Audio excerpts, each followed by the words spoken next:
Hello beautiful people, welcome back to my channel స్వర్ణ కొండపల్లి. ఈరోజు అయితే మీకు కంప్లీట్ చింతకాయ పచ్చడి అయితే చూపిస్తాను. మనం చేసుకునే చింతకాయ పల్లి పచ్చడి.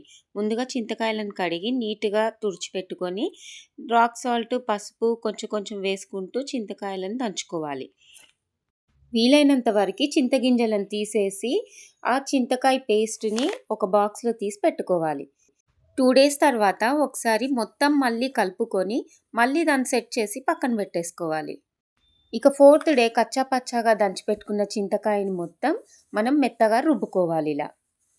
ఇక తాలింపు పార్ట్కి వస్తే జీలకర్ర మెంతుల్ని దోరగా వేయించి పల్లీలను కూడా మంచిగా మొత్తం వేగేలా వేయించి అన్నీ కలిపి పొడి చేసుకోవాలి. ఇప్పుడు పచ్చిమిర్చి వేంపుకొని ఆ పౌడర్లో వేసి అది కూడా మిక్సీ పట్టుకోవాలి.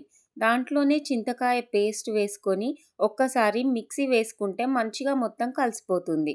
కావాలంటే మీరు ఈ ప్రాసెస్ని రోట్లో కూడా చేసుకోవచ్చు. ఇక లాస్ట్కి జీలకర్ర, ఆవాలు, ఎండుమిర్చి, కరివేపాకు, వెల్లుల్లితో మీరు తాలింపు వేసేసుకోవాలి. నేనైతే వెల్లుల్లి స్కిప్ చేశాను, ఎందుకంటే మా ఇంట్లో శివదీక్షలో ఉన్నారు కాబట్టి.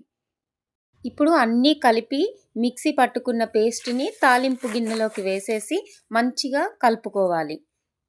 అంతే అండి, మన చింతకాయ పల్లి పచ్చడి చాలా అంటే చాలా టేస్టీగా ఉంటుంది వేడివేడి అన్నంలోకి. మీరు కూడా ఈ రెసిపీని ట్రై చేసి ఎలా వచ్చిందో నాకు కామెంట్ చేసి చెప్పేయండి. ఈ రెసిపీ నచ్చిందని అనుకుంటున్నాను. నచ్చితే like, share and subscribe to my channel. Shambho Shankara, Hara Hara Mahadeva.